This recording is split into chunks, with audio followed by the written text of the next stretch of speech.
un verdadero equilibrio de poderes. Más adelante, el 4 de marzo de 1994, otro discurso marcaba la vida política nacional. Era Luis Donaldo Colosio, en el Monumento a la Revolución. Discurso que cambiaría la vida política debido al cruento destino del candidato tricolor. Ahí se iniciaba, con su asesinato, la profunda transformación del país. 11 años después, el 6 de abril de 2005, otro discurso marca de forma indeleble el destino de nuestra nación. Andrés Manuel López Obrador se dirige al pleno de esta Cámara y después a la Asamblea Permanente del movimiento que lo acompaña en la Plaza de la Constitución, iniciando así el camino sin retorno de la transformación de la vida política nacional, culminando con un proceso que casi aniquila a las fuerzas históricas de las políticas de la nación, y hoy inmersos en la cuarta transformación que vio la aurora de su nacimiento en aquel discurso. Faltan en este humilde esfuerzo miles de discursos y oradores, pero sería imposible reducir la historia de la humanidad y de la oratoria en tan pocos minutos, sin tener la necesidad de omitir datos y nombres. Pero quisiera hacer una reflexión después de este rápido análisis histórico. Es la oratoria la base de todo principio revolucionario. No son las armas, no son las fuerzas. Si Pinochet no pudo borrar a Salvador Allende, fue porque nunca pudo incendiar la tribuna como el doctor. Si en México no se sabe de rendiciones y hemos estado en 200 años de una permanente lucha social, es porque siempre surgen oradores y defensores de injusticias en el territorio nacional. Si la humanidad permanece en un proceso de transformación, es porque hay voces que se levantan a indicar caminos. Hace muchos años era yo un joven concursante de oratoria. Hace muchos años acudía a los certámenes que convocaban en distintas plazas del país. Hoy llamo a los jóvenes oradores a romper los esquemas de estas formas propias para la televisión, los canales en las redes sociales y para la presentación de concursos de belleza. La oratoria es un arte, no es una forma. Cada uno encuentra en sí mismo su propia percepción y su propio sello.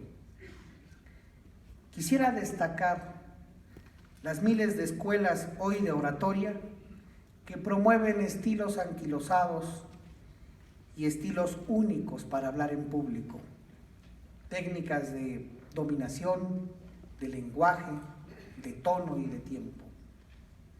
Tuve la virtud de ser parte de la escuela muñozcotista de la mano de Carlos Francisco Aquino. Me enseñó que la tribuna es lumbre y si no se tiene un mensaje no se toma. Tuve la virtud de convivir con Óscar Juárez, a quien casi le cuesta la vida defender en la tribuna y en los actos la dignidad de sus convicciones. Tuve la virtud de caminar junto a la maestra Alicia Pérez Salazar.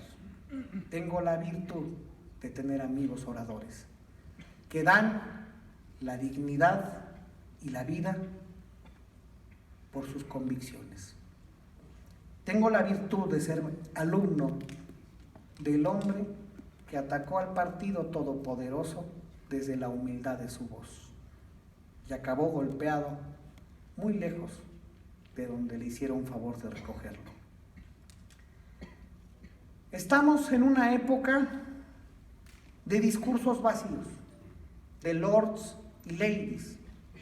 Estamos en una época de pensamientos procesados, de imágenes cortadas y dichas sacadas de contexto. Hoy Neruda pareciera que escribió para llenar tarjetas del 14 de febrero. Hoy Allende parece que escribió para popularizar un canal de televisión. Hoy Colosio es solo un recuerdo. Hoy tantos oradores y sus voces fueron acalladas en los nuevos sistemas de comunicación. No puedo desresponsabilizar a quienes consumimos la oratoria de lo que es el proceso histórico. Nosotros, los que escuchamos, somos los que privilegiamos discursos vacíos, cortos o frases en Twitter. Nosotros somos los que hemos relegado a los grandes oradores de las tribunas para aperturar las tribunas al lenguaje soez y de la burla. Es la primera vez que me presento en la Cámara de Diputados después de 10 años de ausencia. Es de la mano de un proceso transformador que me invita a volver a tomar tribuna. Además de honrado, siento el gran peso de la responsabilidad en mis hombros. Este humilde esfuerzo busca romper con el conformismo al escuchar a Trump, Bolsonaro, Marine Le Pen, hablando de xenofobia, de odio irracional y de invasiones militares. He escuchado en las calles hablar sobre la injusticia de que nuestro gobierno guarde silencio en el proceso de Venezuela. La pregunta es, ¿qué derecho puede tener nuestro gobierno a hablar de otro pueblo que le ha costado su propia libertad? No defiendo al presidente Maduro ni apoyo al presidente Guaidó, pero uno fue electo por su pueblo y el otro ha sido impuesto por potencias. Quisiera traer a José Martí también a esta tribuna, diciendo que es México el gran defensor de América Latina y que es nuestro destino plantar cara ante las invasiones imperialistas. Quien me conoce sabe de mi convicción y trayectoria política y sabe que no pertenezco a los movimientos de izquierda que llevaron al gobierno actual a la presidencia, pero también sabe que no pertenezco a ningún movimiento más, que he actuado siempre con responsabilidad y convicción y que he apoyado en los momentos los proyectos que me parecen indicados en un acto de consecuencia.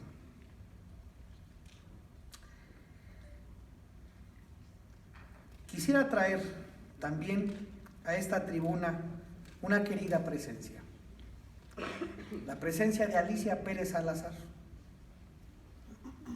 cuyo último discurso público lo hizo en el Día de la Oratoria 2018. Recuerdo que algunos invitados a la tribuna ese día usaron la tribuna para la campaña política.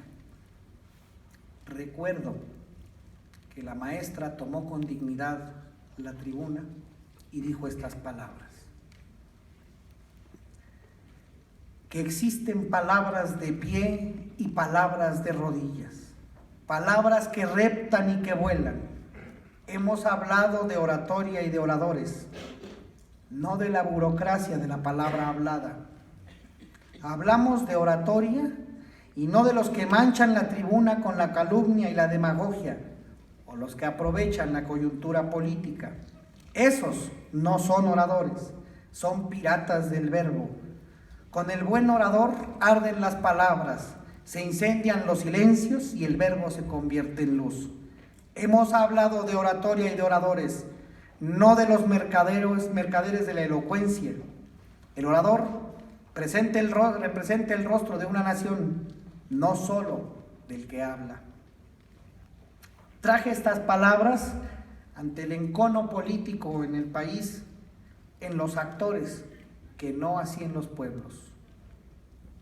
Es hora de tomar con responsabilidad la tribuna y construir una nueva época para la nación. A favor o en contra, siempre se puede contribuir, pero que se contribuya con argumentos y no con bajezas, que se contribuya con oratoria, que se contribuya con grandes discursos, con grandes apoyos. Aún en la oposición se construye, aún en la oposición se aporta, porque si esto es una carrera electoral anticipada, será triste el resultado electoral que obtengan. Todas estas reflexiones me hacen ver que hablar de la oratoria en este tiempo no es una necedad, no es una apología del pasado, es una urgente necesidad para encontrar oradores y discursos que lleven a la humanidad a una nueva aurora de renacimiento, destruyendo esta noche infame de oscurantismos, odios y mentiras. Hago votos porque las tribunas recuperen la dignidad. Muchas gracias.